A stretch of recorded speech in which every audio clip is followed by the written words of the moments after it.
My name is John Opondo, Managing Director, Kalangala Infrastructure Services Limited. As you'd be aware, the times are difficult that have caused us to change the way we live. COVID has caused us to have to social distance, wash hands regularly, and very importantly, to wear a mask at all times, especially when we are not sure of being able to social distance. Since I'm on my own, I want to request you to allow me remove my mask so I can speak to you clearly. On the journey of Kalangala Infrastructure Services Limited. Before I take you to where Kalangala started off from, I want to give you a scenario that will help you to conceptualize the journey that I'm going to walk you through. 10 years ago, if you went to Kalangala, you needed at least an hour to cross the lake on the Bugala side, which is the shortest distance connecting the island to the mainland. Today, it takes under 30 minutes to make that crossing. In the past, Kalangala was categorized, Bugala Island was categorized as a hard to reach area. And for that reason, you did not have a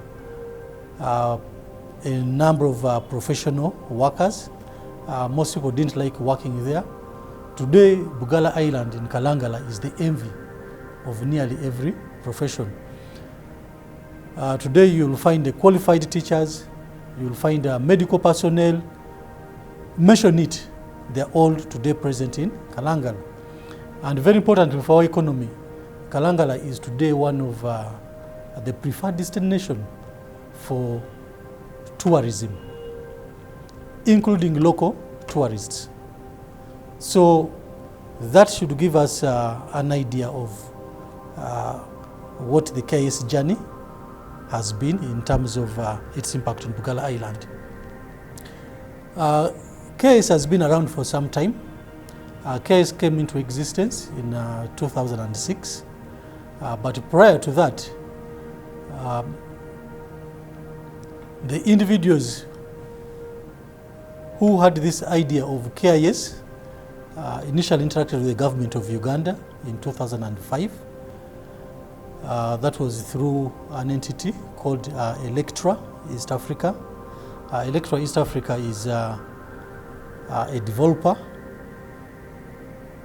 which visited the island in 2005. That also coincided with the time when Oil Palm Uganda Limited had commenced operations on Bugala Island for growing and developing palm oil. At that point, the government of Uganda had pledged, as part of its contribution to the oil palm production, to improve infrastructure on the island.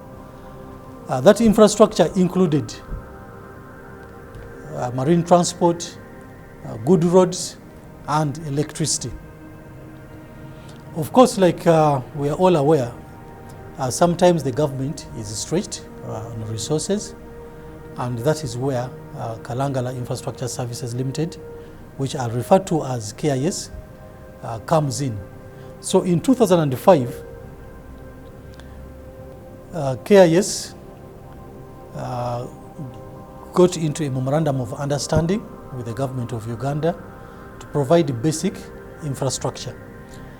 The basic infrastructure was to improve on the marine transport, improve on the road network, provide electricity, and provide water, piped water. Subsequently, the cabinet approved the proposal for KIS to develop that infrastructure.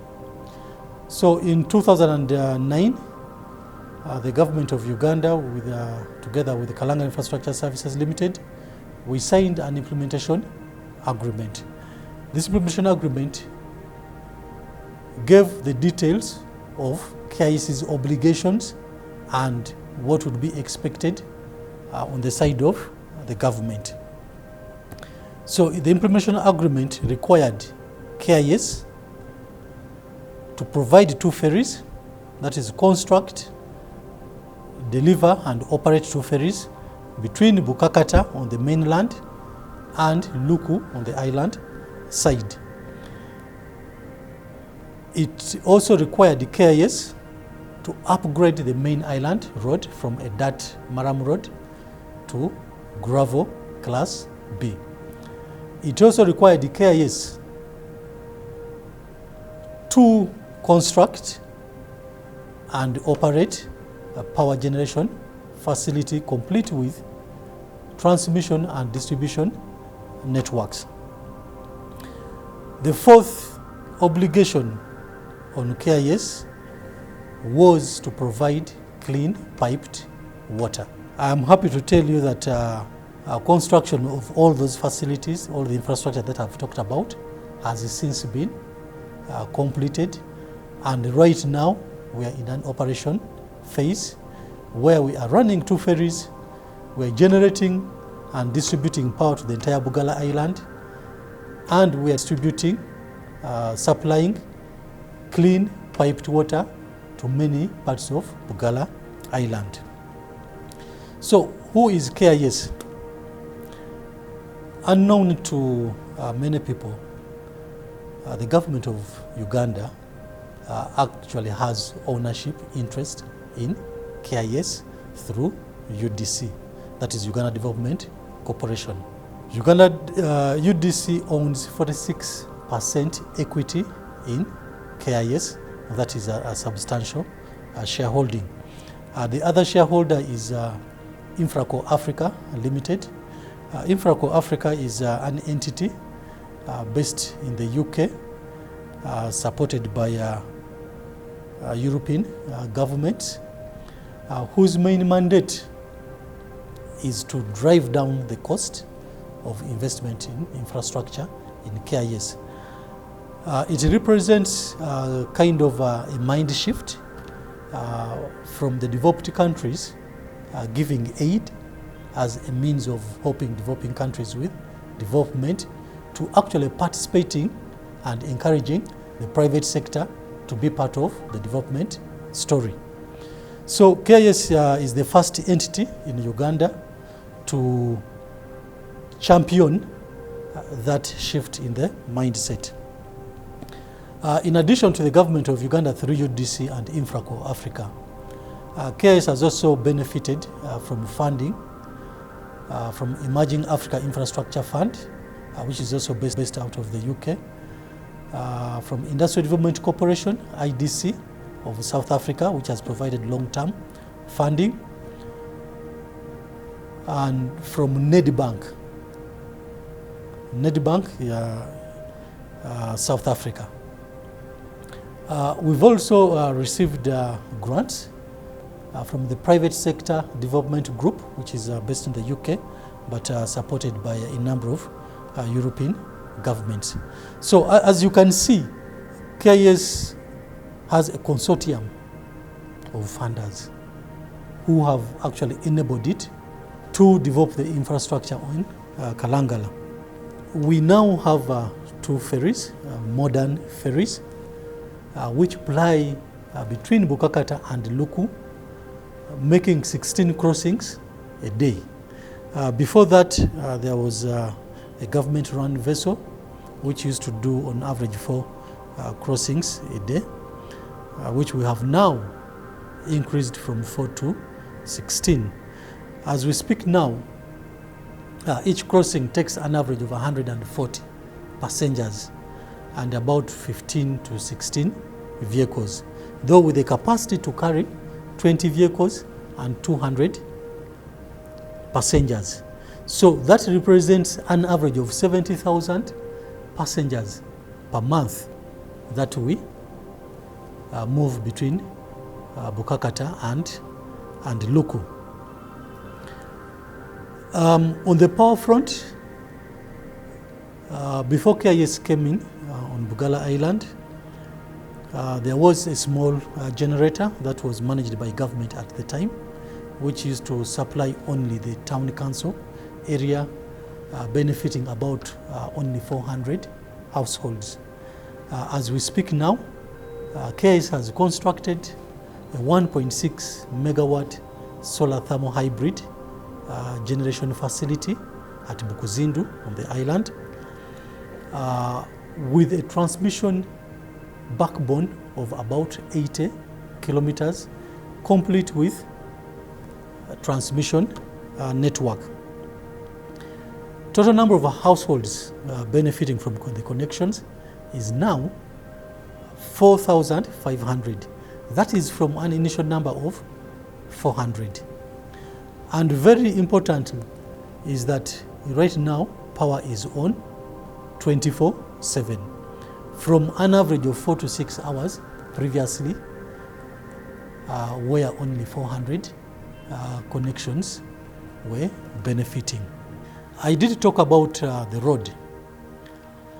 Anybody who would have visited the island up until about 2012, 2013 will tell you that the main island road, which is about 67 kilometers, used to take not anywhere less than 2 hours to travel.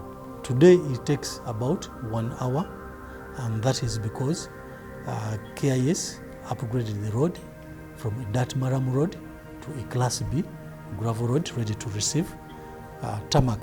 I've also talked about our water operations. We inherited a small distribution system just around the town center, which was benefiting about 250 households, including businesses. The water was intermittent, its supply, but as we speak now, we expanded on the town council facility and also constructed 5 more facilities to be able to supply the entire Bugala island. Today, water is on throughout. Number of connections has gone up from 256 at takeover to now about 1,200. And very importantly, you will not hear of absence of water for a period exceeding more than a day. With those 4 pieces of infrastructure, marine transport, power, a good road, and water, you'll agree that Kalangala is now ready to receive any form of investment. And indeed, when you visit the island, you'll notice that it's developing quite fast. Certainly, this journey has not been without any challenges. As I've indicated, the KIS is a private-public partnership with the government of Uganda, where the involvement of the government of Uganda comes in 2 aspects. One, ownership, where the government of Uganda actually owns 46% of KIS, and the other is that the government of Uganda does actually pay for some of our services on behalf of the users. You'll be aware that our ferries are for free. You don't pay to use them, even if you come with a truck, but the government of Uganda does pay on behalf of the user. Similarly, the road was upgraded by KIS, but the government of Uganda does pick up the bill. So the first challenge is at that level, where of course the users are mindful that it is free of charge. So sometimes implementing certain restrictions, especially during this period of COVID, becomes a bit of a challenge. Everyone will want to come on board, but fortunately we have rolled out a number of measures to ensure that our passengers are safe You have to wash your hands, you must have your mask on, and we practice social distancing while on the vessels. So we will not allow crowding, though that is a message that is difficult to drive to the passengers, especially that they don't have to pay to use the service. So COVID has been a huge challenge across all our areas of operation, the power services, the water, but we have been able to navigate that, and I'm happy to note that so far the company has not been severely impacted by the pandemic. The other challenge that I can talk about is the rising level of the Lake Victoria. Mid last year, the lake actually got to a level that was last witnessed more than 60 years ago. A lot of the docking facilities on Lake Victoria were submerged. Fortunately, in our case, because of the construction standard that was adopted on construction of the docks, which again we did, we've been able to sail, albeit with quite some difficulty. But that also did affect, unfortunately, our power infrastructure. Some of our infrastructure got submerged and we've had to relocate some of our lines. The same thing with our water supply systems. Of course, we draw water from the lake, and inevitably the infrastructure, some of that infrastructure has to be positioned close to the shores. So some of it got submerged, and we've had to relocate and some of it to protect it against the waves. So those are some of the challenges that we have faced along the way. Fortunately, the staff, the community has been very supportive in this journey, and very importantly, the company was able to very quickly recognize the potential, the possibility, the extent to which these challenges could go. So a lot of, for example, on the COVID front, a lot of the measures that we took, we actually put them in place well before the pandemic became a big problem in the country. So by the time the country got into a lockdown, curfew and similar stuff, we had already firmly established the COVID-19 measures. One of the statistics that one would be happy to refer to in terms of the transformation impact that we've had is, for example, the education standards. A few years ago, Kalangala used to show up at the bottom of the list of performance at both UCE and advanced level. Today, Kalangala students, Kalangala schools appear in the top quartile for both UCE and USCE. It's the same story when it comes to the health sector. The cases of waterborne diseases, those have come down greatly. Health facilities, which we have supported, especially during these COVID times, are now fairly staffed with professional medical staff happy to live on the island. So our achievements,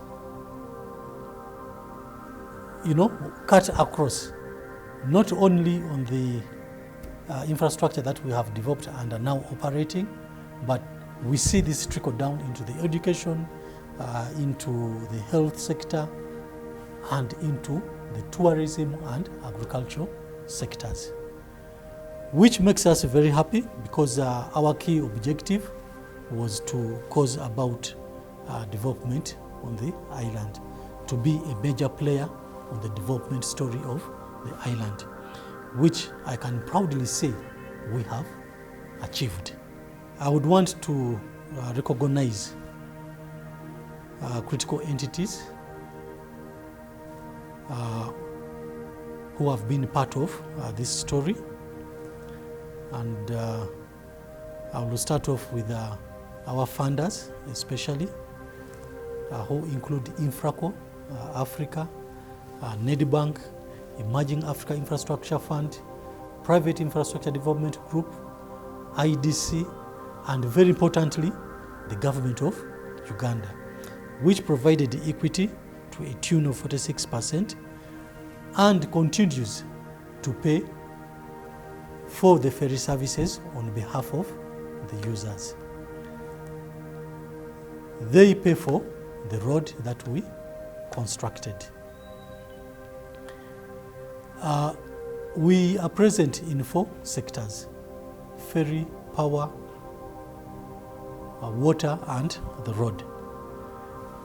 This has necessarily meant that we've had to work with several government agencies, whom I'd want to say thank you to, not in any particular order. Ministry of Works and Transport, who coordinate our activities on behalf of the government of Uganda. The Ministry of Finance and Planning, who have been part of the Kalangala story from the word go. The Electricity Regulatory Authority, that has been very supportive and continues to be supportive. His Excellency, the President of Uganda, who bought into the idea even long before the mainstream government would buy into it. And last but not least, the Kalangala local government, who have been part of this story, who patiently waited and provided all the support from 2005 up until 2012. Between 2005 and 2011 and 2012, there was not much in terms of physical evidence of what KIS was up to. But the Kalangala local government believed in KIS and continued to provide the support. So I want to say thank you to those stakeholders, and of course to the community and our staff, who have been very supportive. Kalangala has all the necessary infrastructure in place. Kalangala is still a virgin place. There are many opportunities for investment. You have the fishing industry, you have the agriculture industry, you have the hospitality industry. We have power, which is on 24/7. We now have running water. We have a number of facilities that have now been developed, like hotels, good medical centers, which should provide support to any investment. So I want to encourage investors to come out to Kalangala, visit, and snap up these investment opportunities while they still exist. Finally, I want to say thank you to UBC for coming and allowing us to be part of your inspiring Uganda. I am certain the KIS story fits in very well into inspiring Uganda. I am waiting to receive you on Bugala Island.